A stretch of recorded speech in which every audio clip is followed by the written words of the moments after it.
नमस्कार साथियों, स्वागत है आपका मेरे चैनल श्री विरूपाक्षा में। आज हम शिव महापुराण का 11वें अध्याय का पाठ करते हैं। 11वां अध्याय। ब्रह्मा जी बोले, हे नारद, भगवान सदाशिव की आज्ञा पाकर मैंने सर्वप्रथम पृथ्वी, आकाश आदि पंच तत्व, पर्वत, मूल एवं कला आदि को उत्पन्न किया।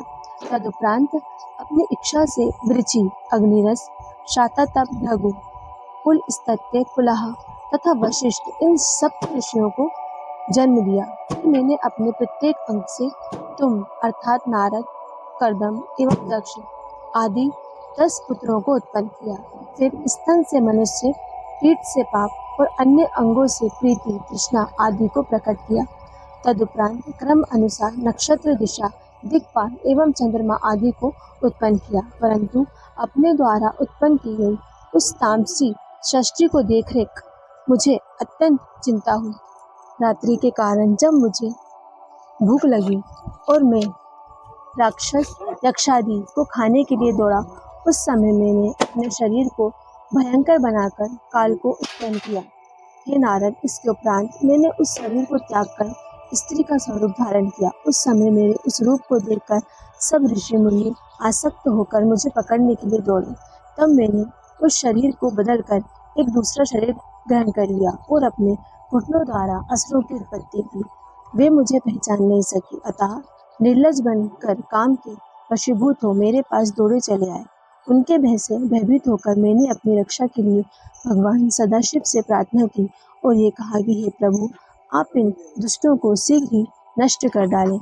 मेरी प्रार्थना सुनकर भगवान भूत भावन ने अप्रकट रूप से मुझे ये आज्ञा दी कि तुम अपने शरीर को बदल डालो। तब मैंने उनकी आज्ञा अनुसार अपने शरीर को फिर बदल दिया। जिस समय मैंने शरीर को बदला, उस समय स्वयं काल कहलाया। उसमें संपूर्ण असुर अचेत होकर गिर पड़े। तदुपरांत मैंने मनुष्य की सृष्टि की।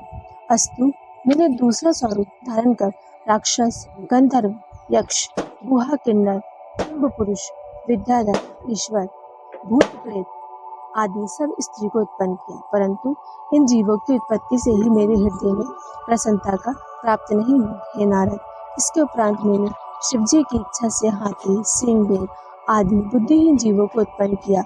इस सृष्टि को उत्पन्न करने के पश्चात मैंने ये विचार किया कि ये लोग क्या काम करेंगे। ये सोचकर जैसे ही मैंने श्री शिवजी का ध्यान किया तो चारों वेद उसी समय मेरे द्वारा उत्पन्न हो गए। उनसे मैंने धनुर्विद्या, ज्ञान विद्या एवं संपूर्ण कथाओं से युक्त पुराणों को, जिन्हें पंचम वेद कहा जाता है, उत्पन्न किया।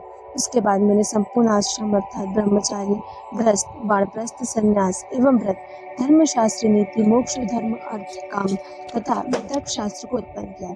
इस प्रकार मैं जब संपूर्ण सृष्टि कर चुका तब विष्णु उसका पालन करने लगे एवं शिवजी पृथ्वी को स्थिर रखने के कार्य में संलग्न हुए।